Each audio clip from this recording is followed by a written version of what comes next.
Dando continuidade aos trabalhos dessa noite, também quero agradecer aos alunos, ao professor, à vice-diretora da Escola João Maringoni. Sem dúvida nenhuma, é um trabalho importante que nos abrilhantou nesta noite, na abertura dos eventos.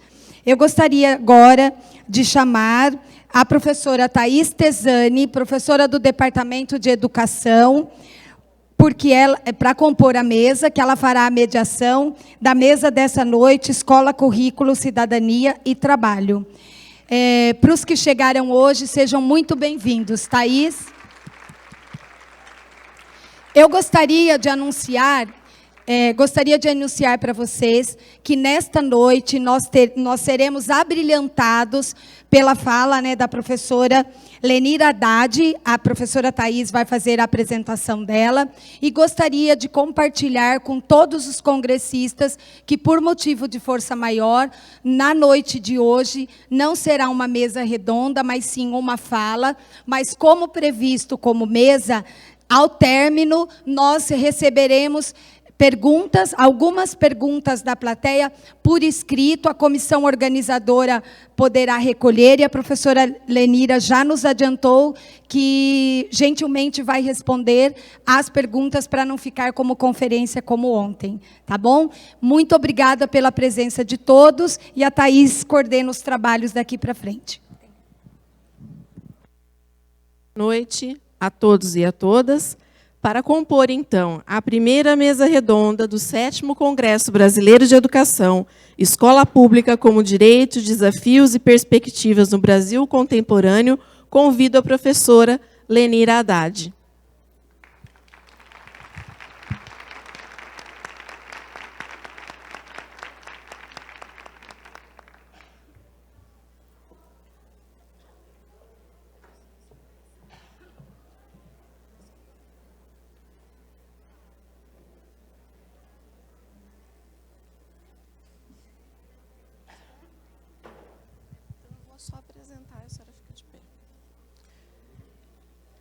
Então, antes de começarmos, eu já agradeço imensamente a professora por aceitar esse convite e estar disponível para conversar com a gente hoje sobre escola, currículo, cidadania e trabalho. A professora Lenira Haddad é graduada em Psicologia pela USP de Ribeirão Preto, mestre em Psicologia Escolar pelo Instituto de Psicologia da USP, possui especialização na abordagem educativa pela High Scope Education Research Foundation, doutora em Educação pela Faculdade de Educação da USP e pós-doutora em Psicologia Social pelo Laboratório de Psicologia Social da Universidade Aix-Marseille, da França. Atualmente é professora associada da Universidade de Alagoas e pesquisadora associada no Centro Internacional de Estudos em Representações Sociais e Subjetividade em Educação, da Fundação Carlos Chagas. É líder do Grupo de Pesquisa Educação Infantil e Desenvolvimento Humano, é especialista em Educação Infantil, Representações Sociais, Abordagens Curriculares, Profissionalismo e Formação do Profissional da Educação Infantil, Pesquisa com Crianças e Cultura de Pares. Muito obrigada.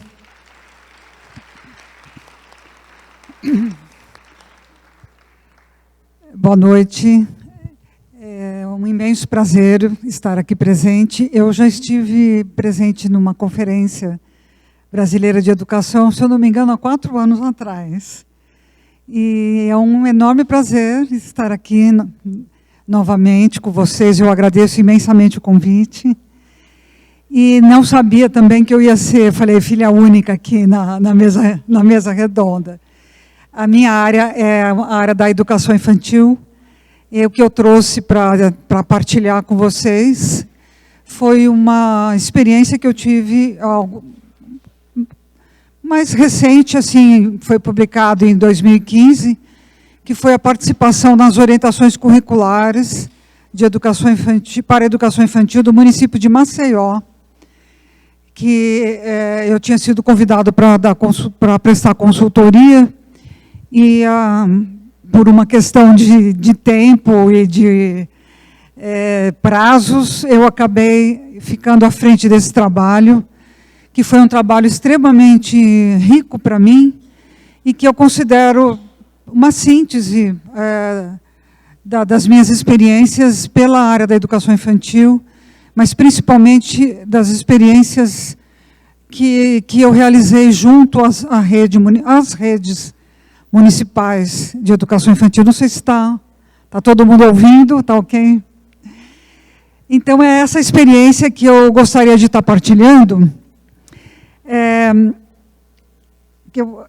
Deixa eu ver se... Peraí, como é que...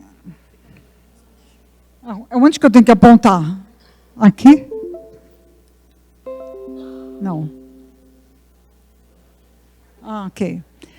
Então, dessa experiência que eu vou falar, ela acabou sendo publicada num livro, que é uma série, dentro de uma série de livros que foram publicados sob o trabalho do PNUD, que aconteceu no município de Maceió, praticamente em 2 gestões da Secretaria de Educação. Uma gestão e meia, mais ou menos, né? E por volta de 2014, 2015, foi o tempo que nós trabalhamos na elaboração dessas orientações. Naquela ocasião, o MEC, via a Coordenadoria de Educação Infantil, estava incentivando uma série de programas de formação continuada, curso de especialização, para ser ofertado para os municípios, via as universidades. Então, várias universidades federais e estaduais se envolveram nesse empenho de oferecer formação para os professores efetivos, né? Tinha alguns critérios, um deles era que os professores precisariam ser efetivos. Foi uma experiência muito grande, muito rica. Eu tive a oportunidade de coordenar 2 edições de cursos de aperfeiçoamento. Teve também curso de especialização, que foi coordenado por uma outra professora, Cláudia Pimentel. E foi uma oportunidade muito grande da gente ter contato com professores dos vários municípios do estado de Alagoas, no caso, né? E nesses cursos, a gente... enfim, eram 3 cursos distintos, mas todos eles diziam respeito ao currículo. E, com isso, a gente tinha um grande diálogo entre o que se faz, né? O que a teoria diz e o que se faz. Essa relação, ela me deixava muito inquieta, porque a gente acaba, na universidade, a gente acaba achando que o que a gente faz na universidade é divulgado, ou tem alguma penetração, ou chega na ponta, mas, infelizmente, é muito difícil chegar. E havia essas oportunidades que a gente tem de estar em contato mais direto com a rede, que a gente consegue ter essa dimensão, esse dimensionamento.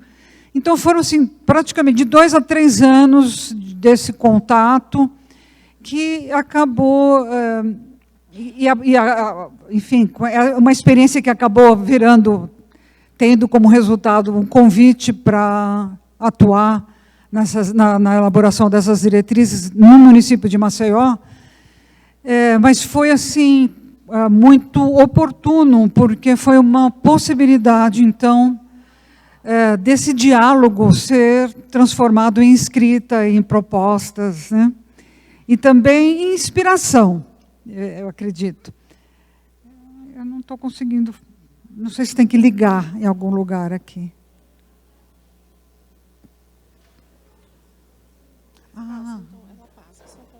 Obrigada. Bom,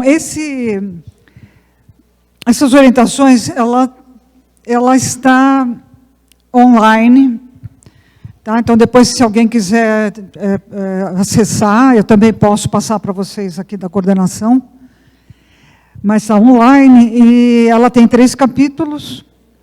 E o primeiro capítulo seria a educação infantil entre velhas e novas premissas. Pode passar. Aí o segundo capítulo é uma visão ampliada de currículo. Então, num primeiro capítulo, eu tento retomar um pouco da história, e uma história positiva, uma história negativa, e mostrando também qual seria a síntese que está vindo agora, né, que pode nos dar abertura para o futuro. No segundo capítulo, que é o grande capítulo, é uma visão ampliada de currículo. Então, é uma proposta de currículo ampliado. Porque hoje em dia a gente discute muito a Base Nacional Curricular Comum, mas eu defendo uma ideia de que o currículo vai muito além da base, e a base seria um pedaço, de uma parte pequena do currículo.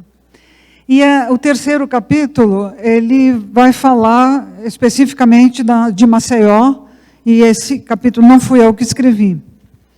Então, que é uma retrospectiva do trabalho da Secretaria de Maceió. Então, eu vou falar praticamente desses dois primeiros capítulos. Recuperando antigas premissas, né?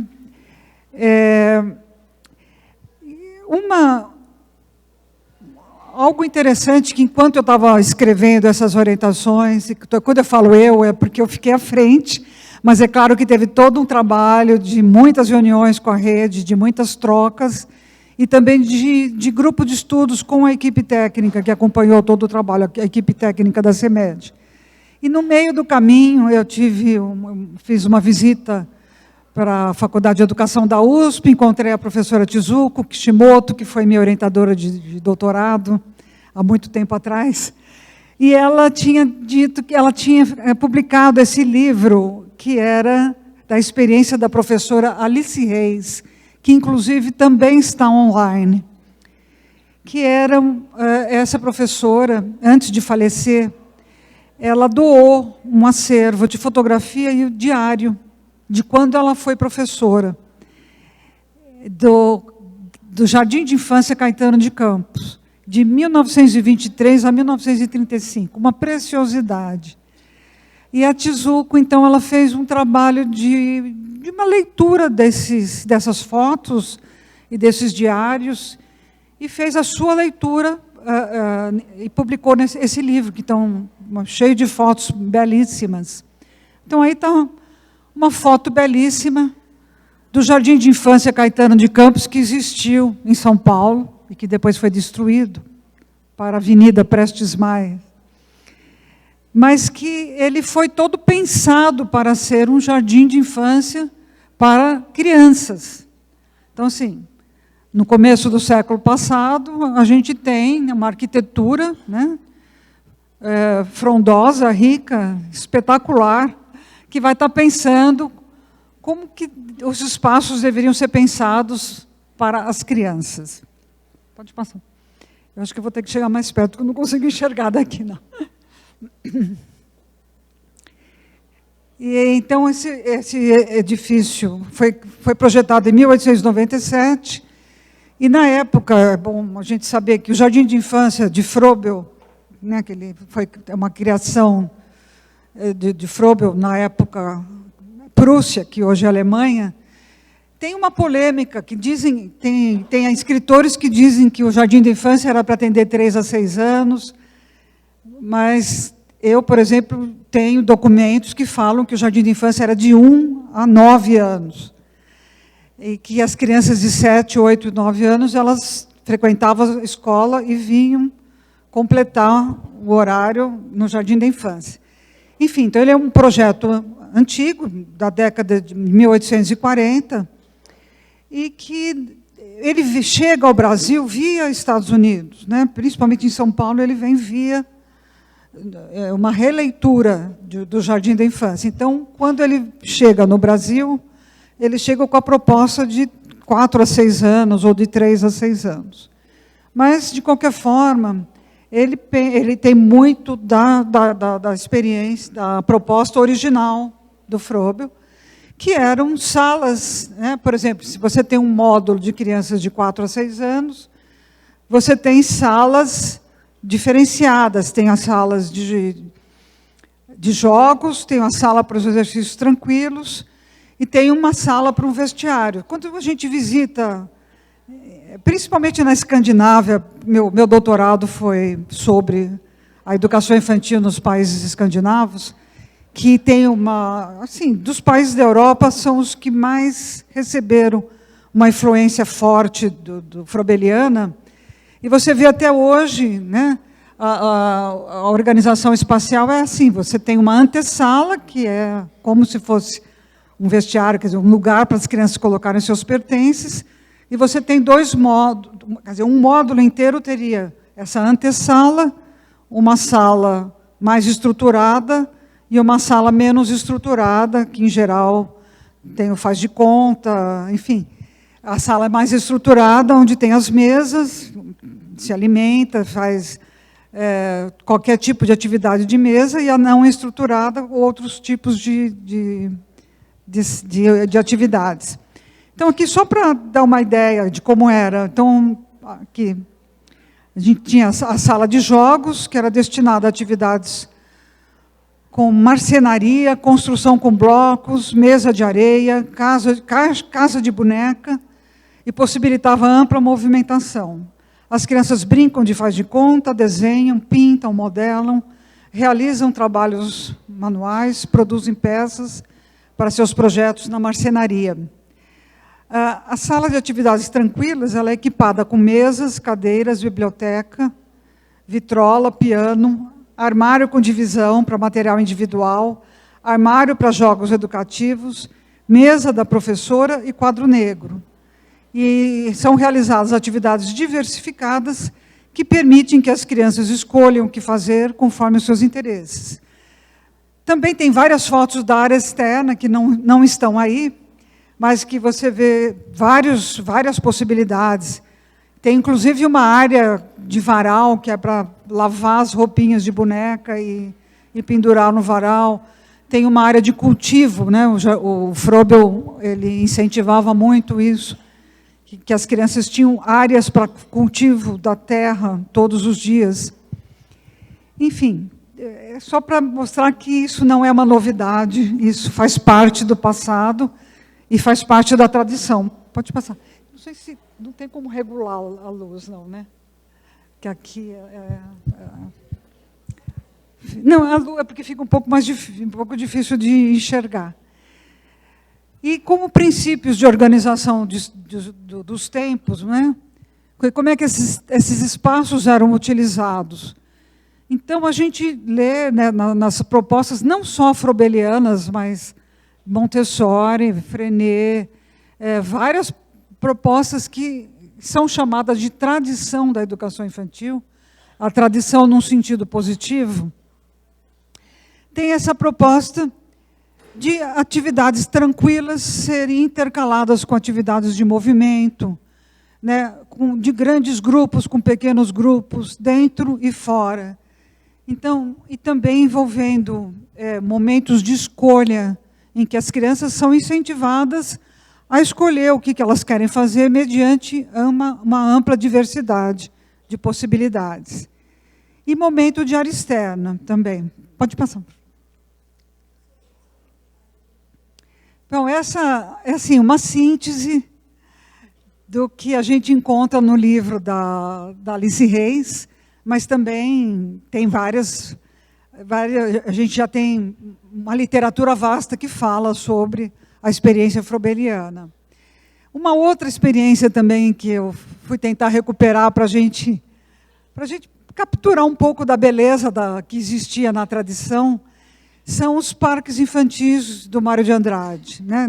Não é que eram do Mário de Andrade, mas que foram lançados na época em que ele foi diretor do Departamento de Cultura, e que ele também via os parques infantis como um lugar privilegiado para que as crianças, não é só as crianças, adultos, professores, enfim, mas um lugar privilegiado para que a cultura da tradição popular se fizesse valer.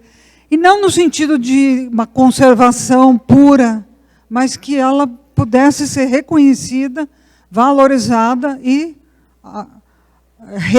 ressignificada. Como hoje eu sou moradora do Nordeste, com muito orgulho, faz 13 anos que eu moro em Alagoas, eu hoje eu vejo assim, eu entendo melhor essa valorização, essa preocupação de Mário de Andrade, porque ele foi a pessoa que fez a primeira filmografia das tradições da cultura popular brasileira. Foram 2 expedições, uma em 1928 e uma, acho que 10 anos depois, 1938. Uma mais aventureira, mais doméstica, e outra toda equipada, né, com cinegrafista, com etnógrafos, para documentar a cultura brasileira que ele defendia, né? Que ele queria que fizesse visível.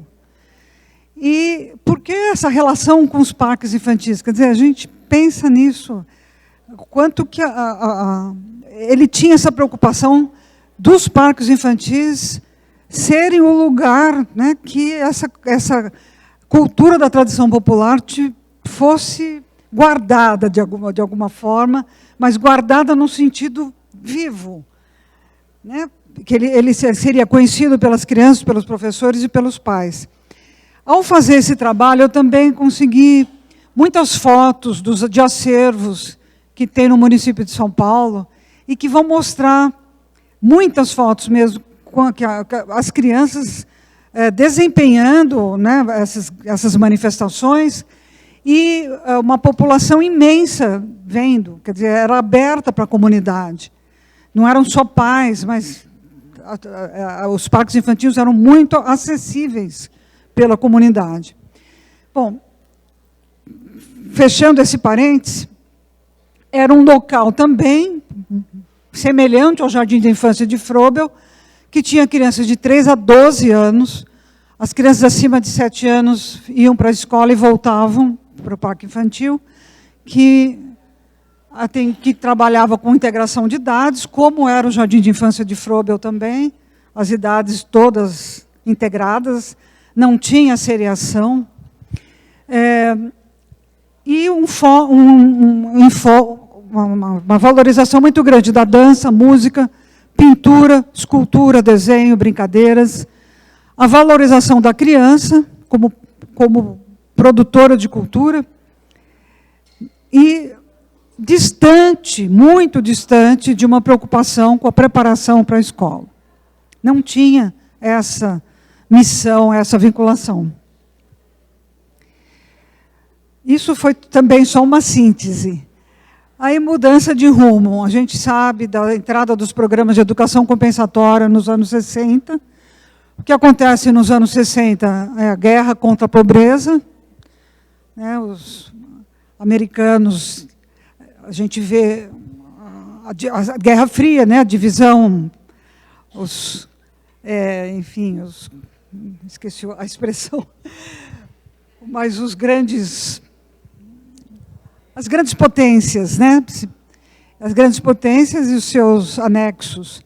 E a guerra contra a pobreza, que foi um programa americano de compensação, de achar que via atendimentos compensatórios e se iria eliminar as deficiências causadas pelos déficits culturais das famílias mais pobres e, principalmente, de outras etnias, que não branca. E esse programa foi importado, né, ele chega ao Brasil com a teoria da privação cultural, e ele chega com muito peso. Ele chega via a Unicef, e ele entra via o MEC, né, o Ministério da Educação, e tem, então, o objetivo de corrigir os déficits cognitivos encontrados em grupos socialmente desfavorecidos, advindos de uma suposta carência cultural resultante do meio familiar, né? E a pré-escola é vista como uma solução para esses problemas. Então, a gente não percebe muito, tanto em São Paulo, no estado de São Paulo, quanto a gente percebe no restante do Brasil, e principalmente no Nordeste e no Norte, que foram o maior número de programas compensatórios existentes na década de 70 e 80, né?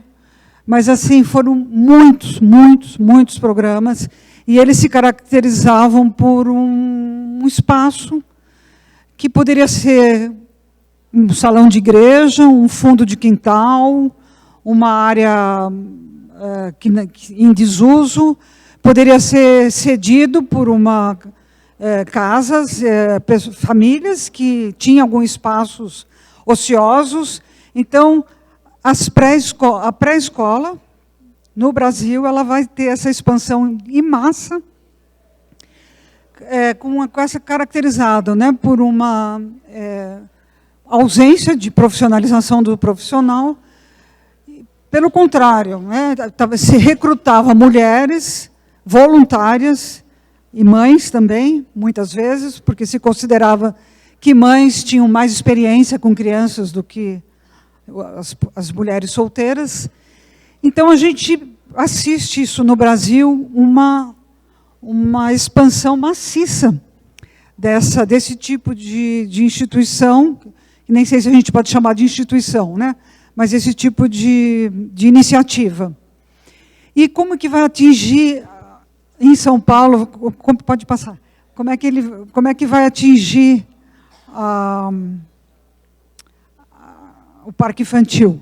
Então, antes de falar isso, aquilo que eu falei, um baixo investimento, professores leigos, material pedagógico precário, ambientes pouco favoráveis para o enriquecimento das experiências, a disseminação da ideia de que não há necessidade de formação, que basta ser mulher, gostar de criança, e a disseminação da ideia de que o fracasso escolar pode ser resolvido com aceleração e antecipação de aprendizagens e conteúdos do ensino fundamental. Então, pode passar. É quando a educação infantil perde a sua identidade, né? Passa a ser, então, uma preparação para o ensino fundamental. Como é que isso vai atingir o parque infantil? A primeira coisa que acontece é uma mudança de nome. Não é mais parque infantil, são escolas municipais de educação infantil. Não pode mais, o foco, né, não é mais a criança como protagonista, produtora de cultura, mas a criança em déficit cognitivo. O objetivo, que era assistir, educar, recriar, passa a ser prevenção do fracasso escolar da criança na primeira série e preparação para o ensino fundamental. A faixa etária, que era de 3 a 12 anos, é reduzida a 4, 5 e 6 anos. O agrupamento, que era de idades heterogêneas, passa a ser seriado. Primeiro estágio, segundo estágio, terceiro estágio. As crianças que eram crianças do parque passam a ser alunos da escola municipal.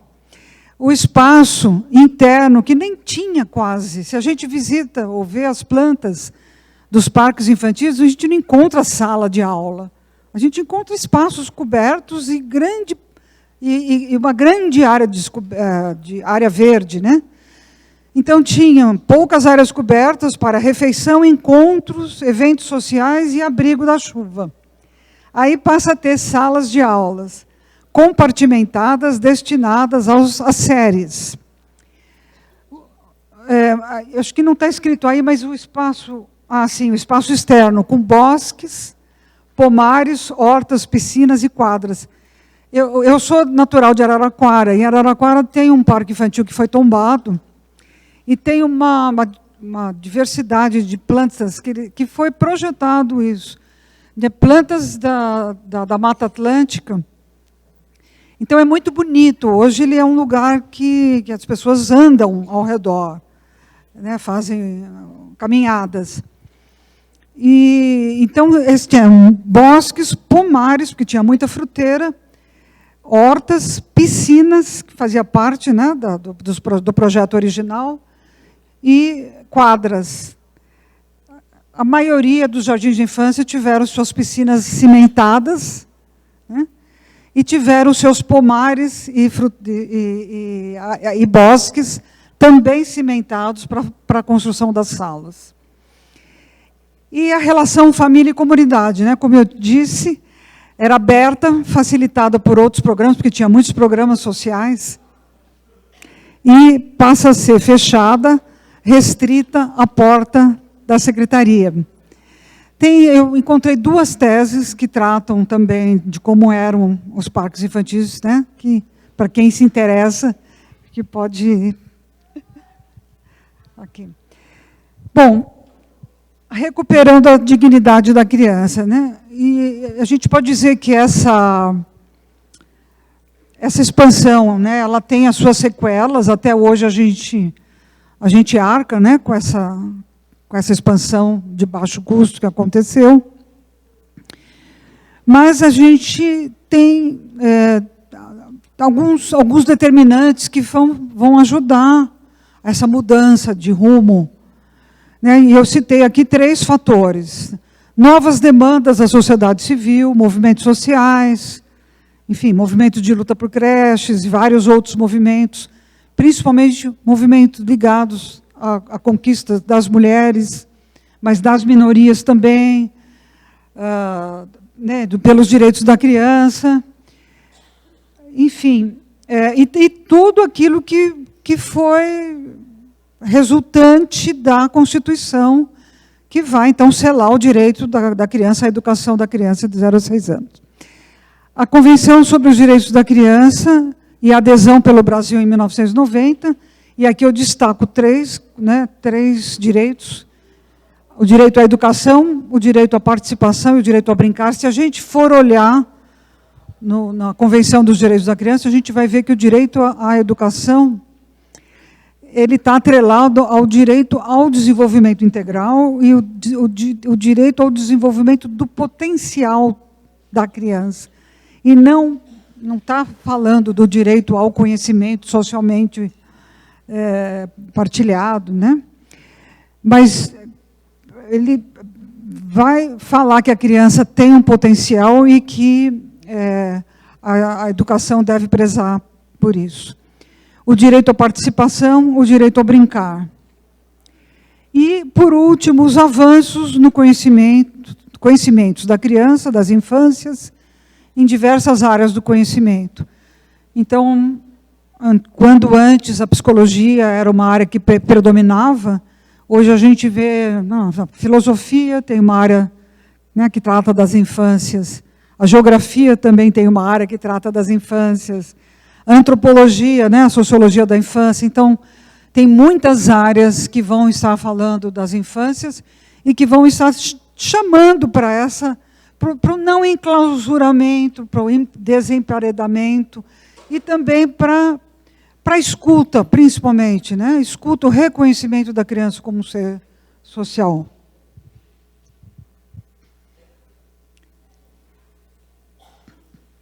Bom, o documento das Diretrizes Curriculares Nacionais para a Educação Infantil, ele é um documento que foi publicado, a primeira versão em 1999, e a segunda em 2009. Ele é um documento obrigatório, mas pouco conhecido, né? E em vários lugares do Brasil, eu posso citar, né, Alagoas, o único referencial conhecido era o RCN, que lá é o RECNEI. E só, né, nunca tinha ouvido falar nas diretrizes curriculares nacionais. Foi esse o ponto de partida. Então, um ponto de partida para as orientações foi: vamos conhecer as diretrizes. E conhecer as diretrizes é praticamente reinterpretar, é uma leitura de palavra por palavra, porque ela não é fácil mesmo de ser decifrada. É um trabalho que tem que ser feito junto com os professores, né? E, então, todas as orientações, elas tiveram essa preocupação de colocar, então, numa perspectiva prática, todos os princípios que estão contidos nas diretrizes. Então, primeiro, as diretrizes reconhecem e legitimam esses 3 determinantes que eu falei, né? Valoriza a infância e os direitos da criança. Atribui uma identidade própria à educação infantil. E deixa claro que sua função não é propedêutica, não é preparar a criança para o sucesso escolar. As diretrizes rompem com a ideia da fragmentação dos conhecimentos em campos disciplinares e coloca a criança no centro do processo educativo, na sua inteireza, tratando-a como criança e não como aluno.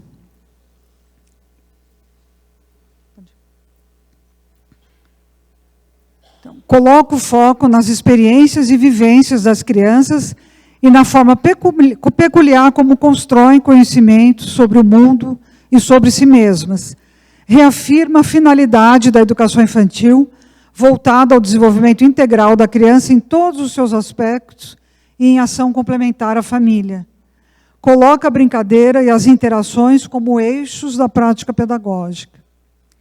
Sugere que a organização curricular seja estruturada em eixos, centros, campos ou módulos de experiência e não em áreas de conhecimento. Então, foi em função disso que a BNCC, então, define campos de experiência para a educação infantil. Trata da indissociabilidade entre cuidar e educar, se posiciona perante a avaliação e a transição para o ensino fundamental. Então, todas essas premissas tiveram um lugar específico na proposta. Eu queria uma água.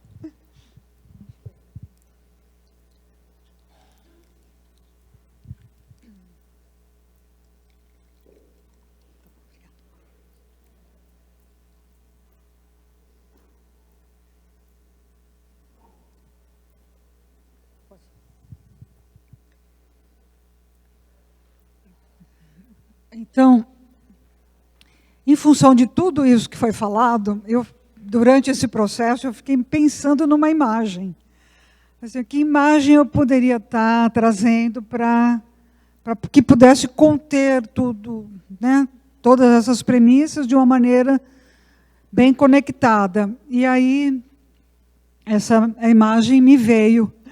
E eu pedi para uma artista plástica colocar no papel, que não é esse desenho, porque a editora, não é editora,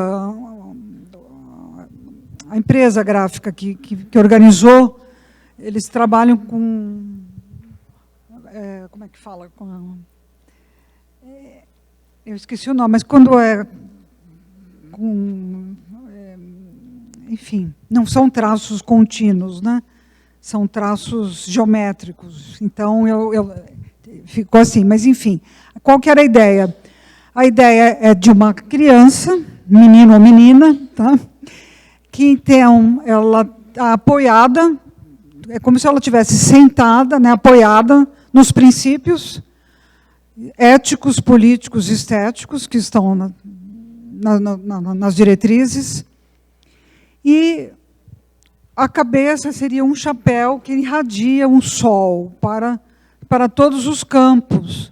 Então, é como se fosse um leque que se abre e que tudo o que acontece tem que passar pela ideia de criança, uma ideia de criança que não é uma imagem de criança, que não é uma imagem de criança em déficit, em falta, que precisa ser compensada, né? Mas uma criança que é, no aqui e agora, uma potência. Né? Então, essa ideia de potência, ideia de competência e ideia de que ela tem todo o potencial no aqui e no agora. E é essa ideia que deve estar permeando todas as dimensões do currículo. Então, o primeiro aro seriam os eixos que são determinados pelas diretrizes. As interações e a brincadeira.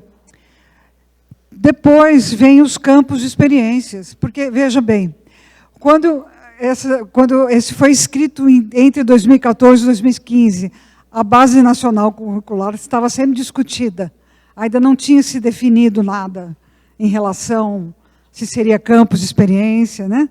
Então, quando define, quer dizer, a gente já tinha definido o que seria campus de experiências em Maceió. Então, nesse lugar ficaria a base curricular estaria nesse espaço. Acima tem o espaço, o tempo, a relação adulto-criança, a avaliação e documentação, a relação com a família e a transição para o ensino fundamental. Então, a ideia de currículo seria tudo isso conectado, interconectado.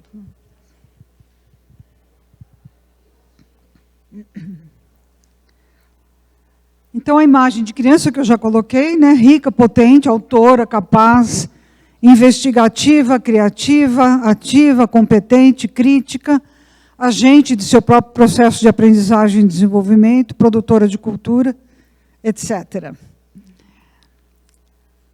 Os princípios, eu vou acelerar, né? Pode passar. Acho que todo mundo conhece, né, os princípios éticos, políticos, estéticos que estão contidos. Aí, as interações e brincadeira, que essa ideia de que a brincadeira perpassa toda a jornada da criança e não pode ser limitada à hora de brincar, que o desenvolvimento infantil se dá na e pela interação da criança com o meio humano, cultural, que a criança busca conhecer o mundo e a si mesma, interagindo com as crianças e as pessoas, incluindo seus pares. Da interação entre pares, as crianças constroem cultura infantil, criam rotinas. Que a brincadeira é a atividade principal da criança na promoção do desenvolvimento humano, nessa fase da vida humana. Os campos de experiência que foram... que é, digamos assim, a expressão que foi utilizada ao invés de áreas de conhecimento na base curricular nacional, na base nacional curricular comum da educação infantil, ela se baseia ela se baseia na ideia, né, numa compreensão de aprendizagem que valoriza o que a criança faz e experimenta. Quer dizer, é uma compreensão de que a criança aprende fazendo, na vivência, nas experiências, e não sentado, ouvindo. Né? Então, recebendo aquela ideia, né, de que o conhecimento se transmite. Eu vou passar para a criança, eu discutia muito isso com as professoras lá em Maceió. Você vai passar roupa, mas não vai passar conhecimento. Né? A gente passa roupa só. Reconhece que o pensamento infantil difere do pensamento adulto, pela forma global com que aprende o mundo. Então, é vital compreender essa ideia que o Vallon, por exemplo, defende muito, né? Essa ideia de que a criança tem uma apreensão global do mundo. Ela não se faz por partes, ela não se faz por fragmentos que vão se somar por um todo. E que as experiências que levam à aprendizagem acontecem o tempo todo, e não apenas quando os adultos estruturam as atividades. Não é naquele momento de aula, que nem deve ter na educação infantil, não é aquele momento, né, que agora, né, por exemplo, tem o dia inteiro, mas tem a hora da aula, é nessa hora que a criança vai aprender aquilo que eu quero que ela aprenda. Então, tentar dissolver essa ideia.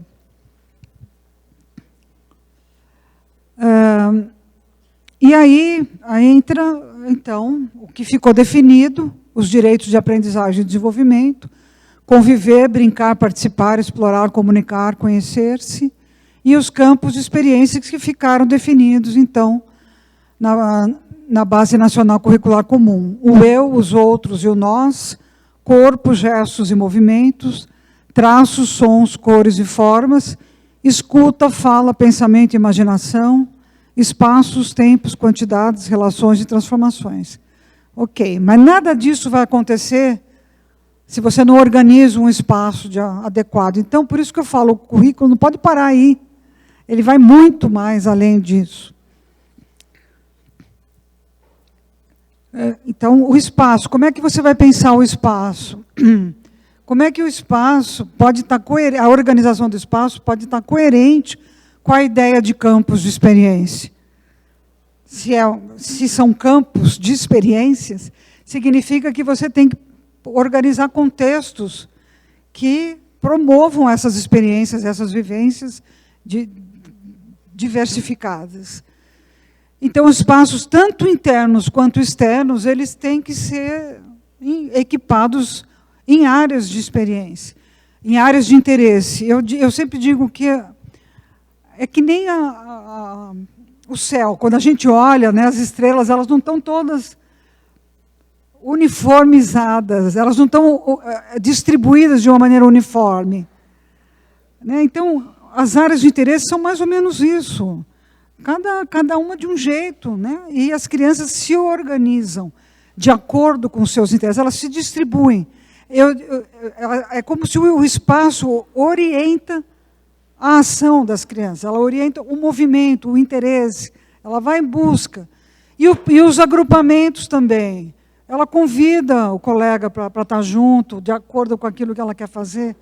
Então, os agrupamentos, eles também acontecem de acordo com os espaços. Né? Materiais acessíveis, enfim. E pensar nisso, que não tem que estar tudo bonitinho para que o professor diga agora pode, agora não pode.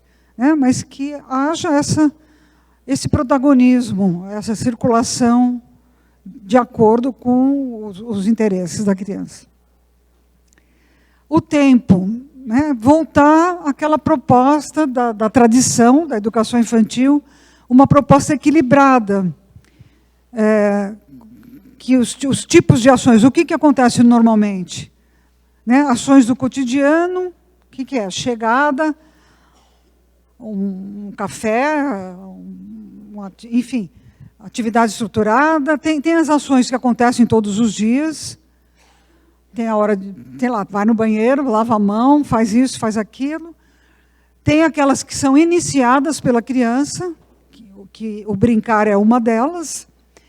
As iniciadas pelo adulto, né, que são as atividades estruturadas pelo adulto, que ele vai pensar ele vai pensar em tudo. Qual é o objetivo, qual é o material, como é que eu vou agrupar as crianças, em que lugar que vai acontecer. E um equilíbrio, né? Pequenos grupos, intercalado com grande grupo, concentrado, intercalado com movimentado, interno, externo, incluindo as saídas. Então, a organização do tempo prevê esse equilíbrio. A relação adulto-criança também prevê um equilíbrio de poder, né, de forma que não seja verticalizado, mas horizontalizado, um encontro com a criança e os universos infantis, com escuta da criança, observação, apoio e ampliação das ações e experiências das crianças, uma abordagem de solução de problemas pelas crianças, a mediação do processo de construção de significados pelas crianças. Né? Então, o adulto tem um papel muitíssimo importante, tão importante que exige formação, sim, e formação em universidade, formação em pedagogia, mas não é essa relação vertical, né, daquele que detém o poder, que detém o saber, e que vai ser transmitido para a criança. A documentação, então, também é uma faceta do currículo, e que está na LDB, o que é, né, qual é a definição? É a documentação que permite atestar os processos de aprendizagem e desenvolvimento da criança. Ou seja, não é uma avaliação que vai promover, e a gente ainda encontra isso, a criança foi promovida ou foi retida, a gente encontra isso em muitos lugares.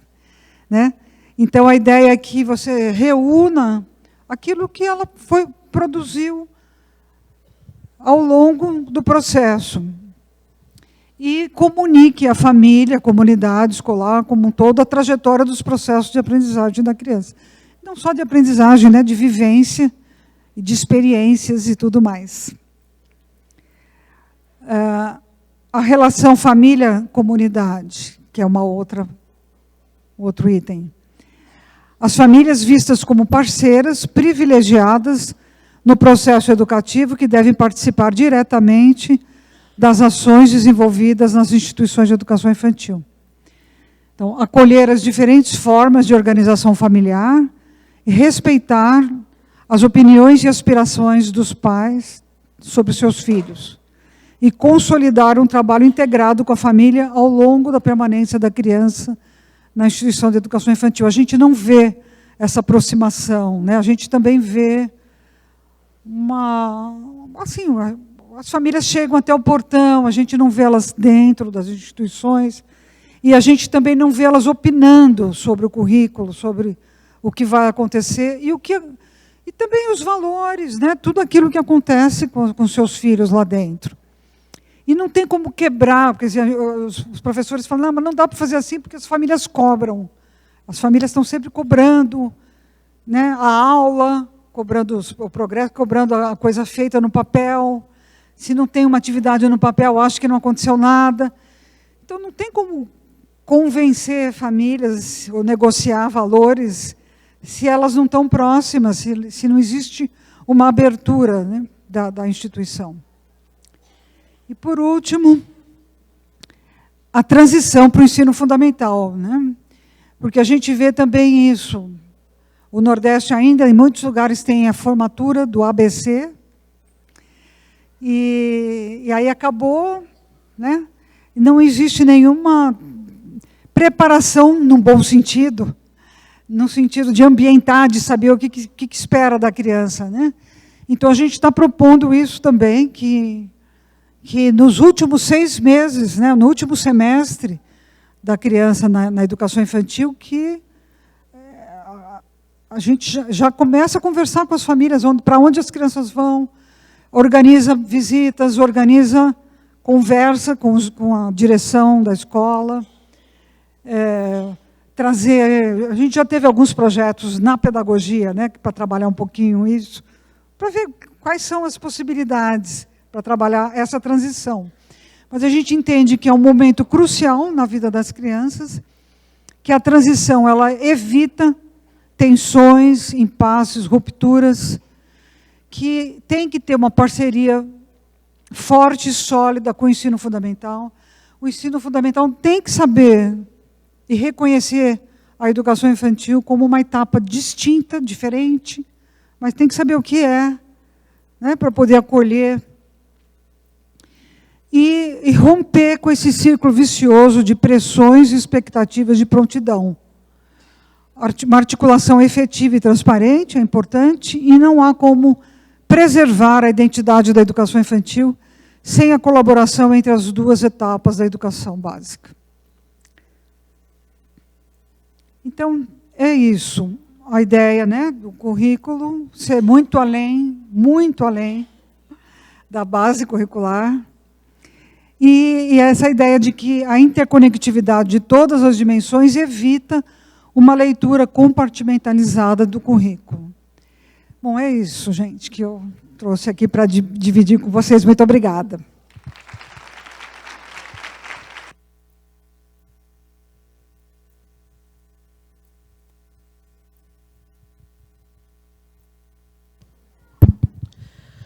Vamos abrir para perguntas. Eu vou pedir para que vocês façam as perguntas por escrito, tá? E encaminhem para as meninas que vão estar de verde. Levanta a mão aí que o pessoal vai buscar as perguntas e a professora vai respondendo em blocos, tudo bem?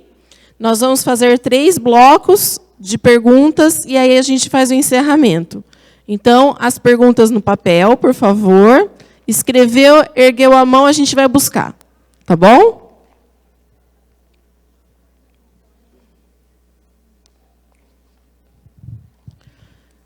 Enquanto vocês vão fazendo as perguntas, né, eu coloquei aqui algumas considerações sobre a fala da professora, né? Principalmente quando ela fala que currículo vai além da base, né? Vai muito além da base. Currículo não é só a base. Então, a gente precisa ficar muito atento, né, que às vezes as escolas acabam transformando a base em currículo. E a base não é currículo, e currículo é muito mais do que isso. Então, são algumas armadilhas que a gente passa pelo processo e que, se a gente não tem um olhar diferente, né, na escola, a gente acaba caindo nessas armadilhas. Então, base não é currículo. Isso ficou bem claro. Ficou muito, muito nítido aqui. Perguntas? Já tem uma aqui.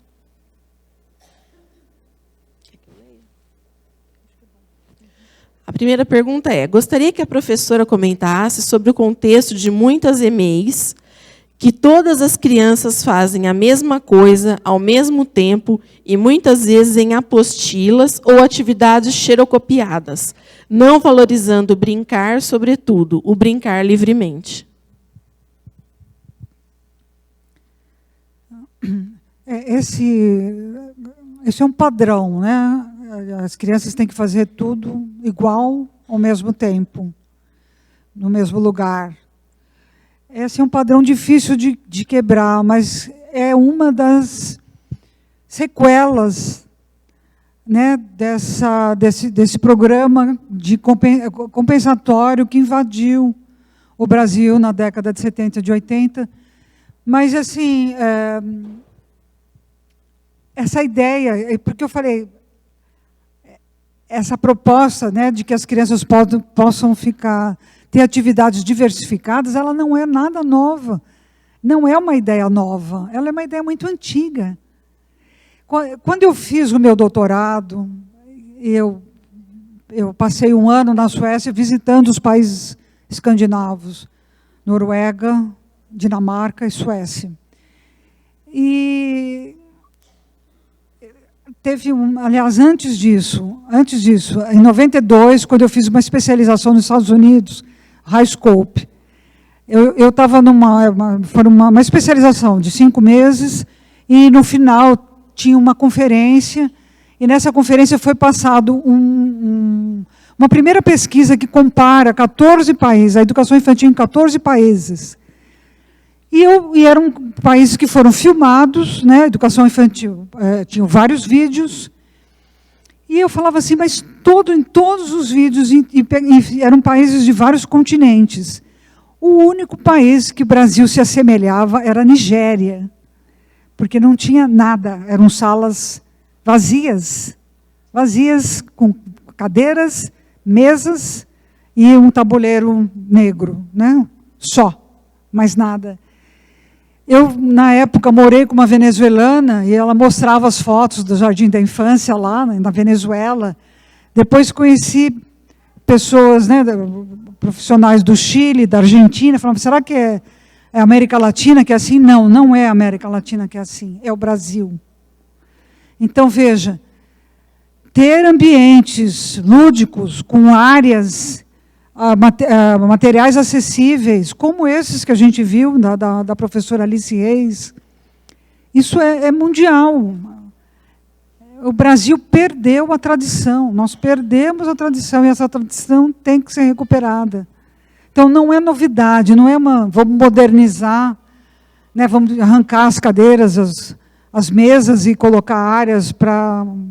Não é modernizar, é para voltar, para recuperar as premissas antigas que foram, né, que se perderam no tempo. Então, esse é um padrão que deve, sim, ser enfrentado. Ele tem que ser... Tem que acabar. As pessoas têm que estar conscientes de que a educação infantil tem uma identidade para se preservar. Você quer ler? Aí a próxima pergunta. Em Alagoas, quando foi estruturado o documento, houve um apoio financeiro para a resolução dos problemas encontrados? Aí, responde essa, que essas duas a gente faz junto. Tá. Não, sim, em Alagoas, a Secretaria Municipal de Educação atual, antes dessa secretária assumir, passaram 7 secretários, e a secretaria estava completamente destroçada. Então, essa secretária que assumiu, ela tinha sido reitora da UFAL. E aí ela falou, eu só assumo se eu tiver ajuda do PNUD. Ela solicitou ao MEC, né? Então, eu não sei como funciona, mas eu sei que ela teve um apoio financeiro do PNUD para várias ações. Essa ação, na verdade, o PNUD chegou depois, né? Eu tinha sido contratada para ser uma consultora, para fazer as reuniões, e o documento ia ser um documento mais simples do que aconteceu. Mas como o PNUD entrou e tinha uma verba para a publicação, então a publicação acabou sendo coberta com esse financiamento. Eu vou fazer essas duas perguntas aqui para a professora responder, tá? Pensando nos altos índices de violência sexual sofrido pelas crianças, por que a BNCC, assim como as diretrizes curriculares, se exime deste conhecimento às crianças? Ainda, a constituição das identidades pautadas na dicotomia homem e mulher se exime das questões de identidade de gênero. Aí eu vou colocar essa junto, tá, professora? Na década de 70, houve a ditadura militar, mas a professora disse que qualquer um poderia abrir uma pré-escola e que a preocupação se tornou a preparação escolar. Como isso ocorreu? Promovido por alguma gerência militar, direto ou promovida pelas cuidadoras que, depois do governo de Jânio Quadros, tiveram que se preparar para uma nova formação superior solicitada, mas não compulsório pelo governo. Bom, são duas questões bem distintas, né? Bom, eu não sei se a BNCC está fugindo do conhecimento das crianças. Eu acredito que não. Né, eu acho que, a partir do momento que a gente tem lá, se você pode passar onde está a BNCC, os campos de experiência? Está bem para frente. Mas a gente é uma questão de saber como lidar com isso, né? Eu tive uma mestranda que trabalhou, até a dissertação de mestrado dela se chama Ser Menino, Ser Menina, a Constituição da Identidade de Gênero na Educação Infantil. Extremamente interessante, ela mostra o quanto, assim, sem querer, o espaço é organizado de uma forma que separa mesmo, né, que define, quer dizer, o adulto acaba definindo pela criança como é que a criança tem que se comportar, que ela só pode brincar com carrinho, que a menina só pode brincar de rosa. Então, isso acontece sem que os adultos parem para perceber. Como acontece, da mesma maneira como acontece a oração. Agora eu estou fazendo uma série de visitas a um município de Alagoas. Em todas as 28 escolas tem um momento da oração. Então, assim, acontece porque ninguém parou para sentar, conversar e incluir no projeto político-pedagógico, que é para tratar desse assunto. Então, eu não acho que a culpa está na BNCC, né? Porque tem várias possibilidades de se trabalhar o gênero.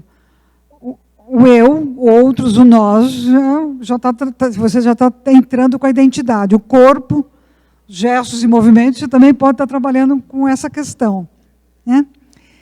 E, enfim, eu acho que eu não culparia as diretrizes e nem a base.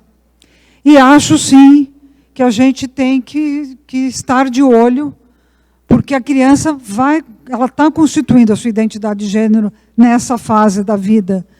É do 0 a 6 anos que ela constrói a sua identidade, né? A personalidade dela, quer dizer, segundo vários teóricos do desenvolvimento, a construção da personalidade nessa faixa etária, ela está muito mais...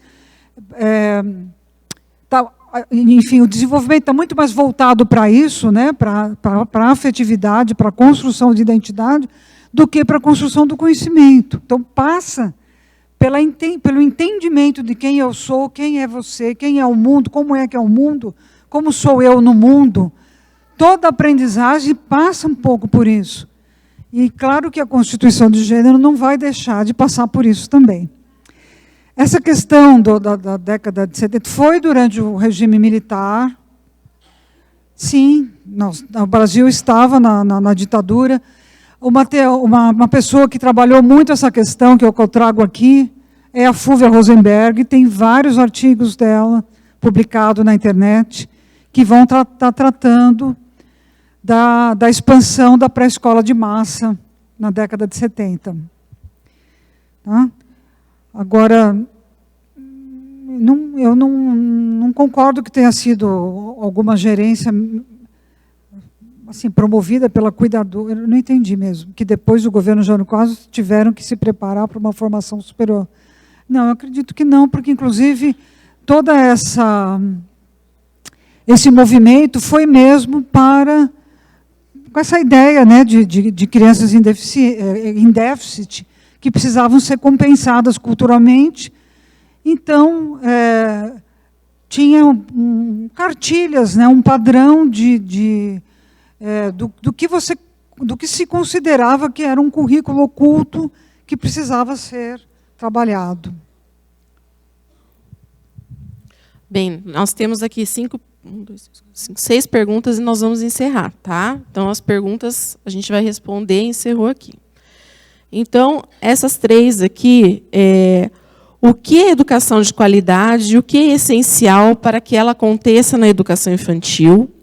Gostaria que a professora comentasse a utilização da rotina da educação infantil e o que é, de fato, essencial e como ela deve ser trabalhada para ter eficiência. E, atualmente, se fala em uma geração alfa, formada por crianças nascidas na era da tecnologia. Na sua opinião, as novas tecnologias devem ser agregadas à educação infantil ou elas mais atrapalham do que ajudam na educação?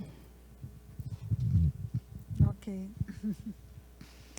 Bom, o que é educação infantil de qualidade? Eu acho que é tudo isso que foi colocado aí. Né? Eu acho que tem... Enfim... A educação de qualidade, ela depende não só daquilo que acontece dentro da instituição, mas da formação, como a formação acontece. O Brasil tem muito a caminhar ainda, porque a educação infantil ela está na pedagogia há pouco tempo. Né? Foi em 2006, com as diretrizes curriculares para o curso de pedagogia de 2006, que a educação infantil ela entra oficialmente, né? Antes disso, as faculdades podiam ter ou não. Né? A faculdade de educação da USP, por exemplo, só tinha uma disciplina. Na UFAL tinha uma eletiva. Né? E tinha outros lugares que tinham habilitação. Então, a gente tinha uma variedade grande. A partir de 2006, passa a ser obrigatório. Mas esse obrigatório dependia muito também da luta de interesses internos, né, da equipe docente. Nem sempre dava valor para a educação infantil, nem sempre a gente consegue conquistar os espaços. Então, a qualidade, acho que a gente está a caminho. Acho que nós andamos muito com toda a regulamentação que aconteceu a partir da LDB, com o Fundeb. Eu acho que a gente tem que preservar o que conquistamos, né? Mas teve muitas dimensões regulamentadas. Por exemplo, a gente não é qualquer um que pode abrir uma creche, uma pré-escola, né? Existem parâmetros, enfim, o professor não pode ser não pode ter nem qualquer formação. Ele tem que ser pedagogo. Então, a qualidade ela depende da formação, ela depende da forma como a instituição está organizada. E acho que a identidade da educação infantil, né, preservar a identidade é lutar pela qualidade também. Que ela não seja um arremedo do ensino fundamental. Quer dizer, deixa o ensino fundamental ser o ensino fundamental e deixa a educação infantil ser a educação infantil. Né? Mas, assim, emendando com a questão da rotina, onde é que está? Né? Uma rotina, ela pode colaborar muito com a qualidade da educação da criança. A rotina, como eu falei, né? Poder estar repetindo o que eu já falei. O que é a rotina? São uma sequência de ações que vão acontecer no dia a dia. Essa sequência ela tem que acontecer, ela tem que ser conhecida da criança, mas ela não precisa ser rígida, ela precisa ser equilibrada. A rotina é o tempo, né? Sequência, que é o que vem, o que vai acontecendo. As coisas que vão acontecer, elas acontecem num espaço, então não dá para falar rotina sem falar no espaço. Elas também acontecem porque existe uma organização das relações, então não dá para falar em rotina sem falar em espaço e sem falar em relações. Então, a minha proposta é, né, voltando para a questão anterior, é quebrar aquele padrão de que todo mundo tem que fazer tudo ao mesmo tempo, quebrar o padrão de que a pedagogia está associada à atividade estruturada pelo adulto. Pedagogia é tudo. É da hora que a criança entra, à hora que ela sai. A pedagogia está em tudo. A maneira como ela usa o vaso sanitário, a maneira como ela lava as mãos, a maneira como ela se relaciona com o seu colega, que ela toma um lanche, né? Então, em todas essas ações, se a gente consegue garantir um protagonismo infantil, né, a criança se comportar, se posicionar de uma maneira que seja boa para ela, em que ela possa se apropriar do espaço de referência, como de todos os outros espaços, que ela possa transitar. Eu tenho um filme que eu fiz na Dinamarca, que daqui a pouco também vai estar na internet, quando eu tiver, eu posso passar para vocês. Acho que daqui a alguns meses, né? É um filme que eu usei numa pesquisa que eu fiz, e que são dois filmes, um filme de uma instituição em Maceió e um filme de uma instituição na Dinamarca, em que a gente usa, tipo assim, o que veio à mente quando você assistiu esses dois filmes. E dão discussões de 2 horas, que ele mostra contrastes, né? A Dinamarca tem um padrão absolutamente contrário ao nosso. Então, o choque cultural é muito grande. E é um choque muito bom, muito saudável. Porque ele desconstrói muitos padrões, né?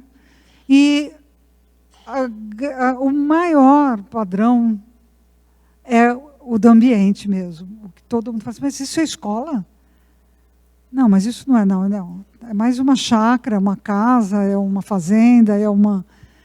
Então, assim, é mais ou menos parecido como era o nosso parque infantil. Então, a ideia é um pouco ir para trás, né? Voltar a recuperar essa possibilidade da gente pensar numa educação infantil sem pensar num padrão escola. E essa minha colega da Dinamarca, que ela já veio, acho que mais de 8 vezes para o Brasil, palestras, e também ela, na parceria e nessa pesquisa, ela sempre fala, quando ela dá palestra, e as perguntas vêm, né? Ela fala, vocês não conseguem pensar in between, ou é casa, ou é escola, vocês não conseguem colocar alguma coisa no meio?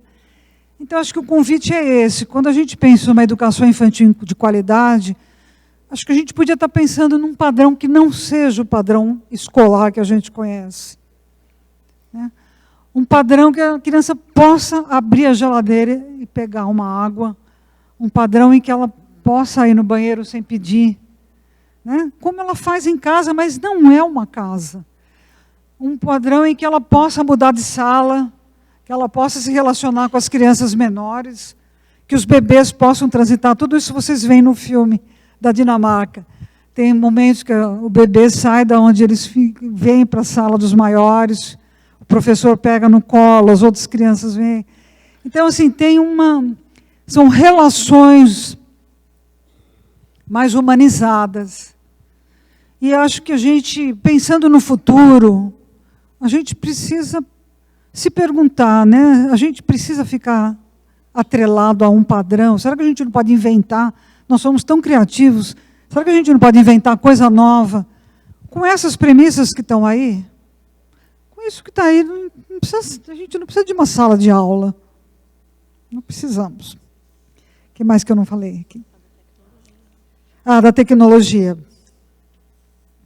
É uma polêmica.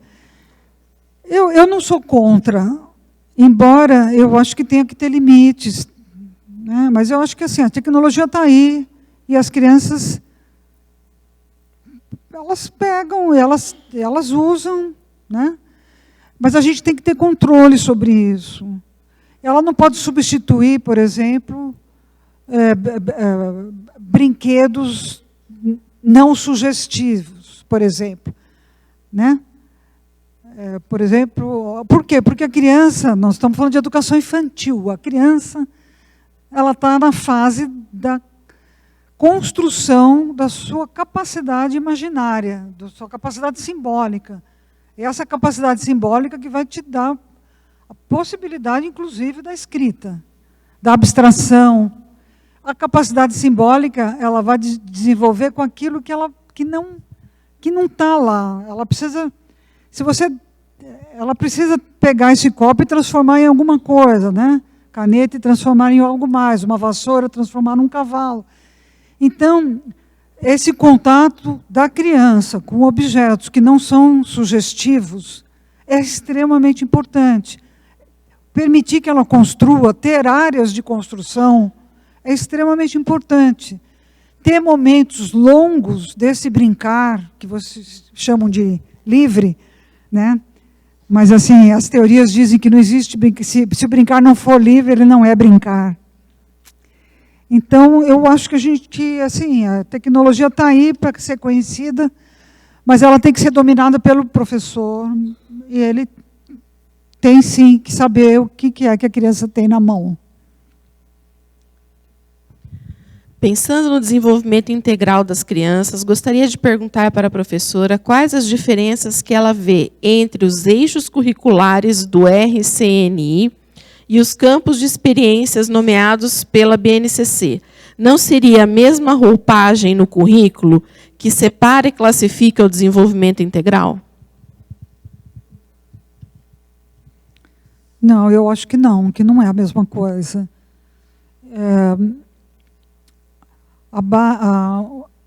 Os referenciais curriculares, eles acabaram, quer dizer, veja, não é a mesma coisa, não tem os mesmos princípios. Embora ele pode ir no mesmo rumo que foi o referencial curricular nacional, se não se considerar todas as outras dimensões do currículo, que é isso que a gente já está vendo. Nós já estamos vendo isso, porque as próprias secretarias de educação, colocando prazo, né, para as escolas, vocês têm que definir logo, para os conselhos municipais de educação, tem que definir logo. Por quê? Porque, né, principalmente se as editoras investirem e aí virar cartilha, aí sim, claro, vai ter o mesmo rumo. Agora, quem elaborou, eu posso dizer que não elaborou com as mesmas premissas, né? Acho que tem uma diferença muito grande. Eu tenho minhas discordâncias, inclusive na época, eu fui convidada para o MEC para dar meu parecer também, e a minha preocupação na época foi, se o brincar ele é um eixo, ele não, para mim, ele fica esquisito ele estar como um direito de aprendizagem. Que ele não, eu acho muito estranho, eu acho muito complicado um professor entender o que é um direito de aprender a brincar. Né? Porque se ele é um direito, existe o direito a brincar, que está na Convenção. E, para mim, isso modificou o que está na Convenção. E isso é perigoso. É perigoso porque o Brasil tem um tamanho continental. E quem é que vai? Como é que vai ser as interpretações? Né? Então, eu vou ter um momento de aprender a brincar. Não é que a criança não aprende a brincar, ela aprende a brincar. Ela aprende a brincar. Brincar não é instintivo. Né?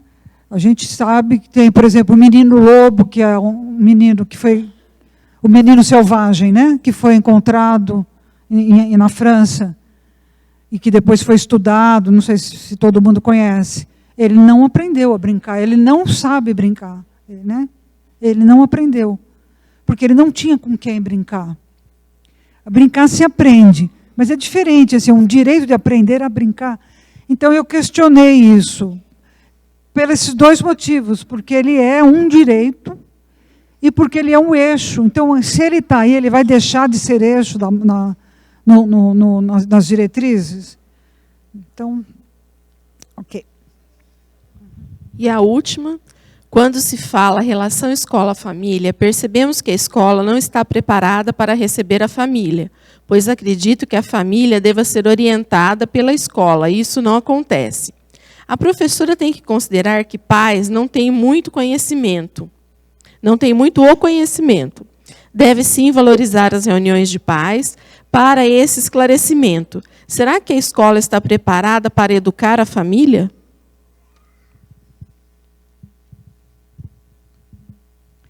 Bom, a gente deve caminhar para uma parceria. Se a escola está preparada, quando a gente fala está preparado, a gente cai na pedagogia, né?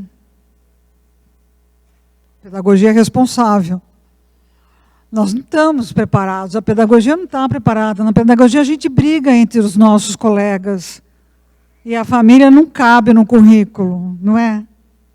Então, é algo que a gente tem que fazer na formação continuada, a gente tem que pôr nas orientações curriculares, porque as orientações curriculares vão para a rede e os conselhos têm que criar as diretrizes curriculares municipais. É por aí que a gente garante. Né? É um trabalho de formiguinha, não acho que estão. Eu acho... eu também fiz, a pesquisa de mestrado minha foi na relação creche-família, né, que quantos embates tinham, enfim, tem embates, porque tem expectativas distintas, tem muitas reclamações, a escola reclama da família, a família reclama da escola. É um trabalho que tem que ser feito. Agora, tem que começar com uma proposta que deve estar no projeto político-pedagógico, né? E por isso que eu acho que se você se coloca como uma dimensão do currículo, você vai ter um planejamento. Então, como é que eu vou pensar a relação com a família nesse ano? Né? Quais são as reuniões, quais são as parcerias que eu posso propor? Eu posso tentar fazer entrevistas para saber o que está de bom, o que é descontentamentos e contentamentos, enfim, eu posso traçar um plano. Então, eu acho isso, porque aquilo que eu defendo que seja uma dimensão do currículo, a relação com a família. E a família ser respeitada, em primeiro lugar, como a primeira educadora das crianças é a família, não é a segunda, é a primeira. Então, não sei se a escola tem que educar a família. Ela tem que ser parceira da família, ela tem que ouvir a família, ela tem que estar muito convicta do que faz, ser transparente, né? A família tem que saber o que acontece ali dentro, ser convidada para fazer parte, expor, e a escola também tem que estar preparada para ouvir aquilo que não quer ouvir. Então, eu acho que é uma potência a família e a escola estarem unidas. É uma potência que deve ser cultivada. Então, para finalizar os trabalhos de hoje, né, após a brilhante fala da professora, os trabalhos apresentados, né, em forma de pôster hoje à tarde, né, as significativas questões que vocês encaminharam aqui, né, que foram fundamentais, né, para a gente aprimorar essa discussão de que currículo vai além da base. Mais uma vez, eu agradeço a participação da professora e de todos aqui e reafirmo, né, que nós somos a resistência e acrescento que também nós somos a esperança. Tá? Vou dar 2 recadinhos, 2 avisos. Lembrar de retirar as bolsas no guarda-volumes, que está ali. Né, o pessoal tem esquecido de levar a bolsa embora. E, a partir de amanhã, próximo à entrada, haverão fichas de avaliação do CBE e uma urna. Por favor, avaliem o evento e coloquem na urna para a gente poder pensar no próximo evento. Boa noite, muito obrigada. 3 sorteios. Vai, Vera. Você que é criativa para isso.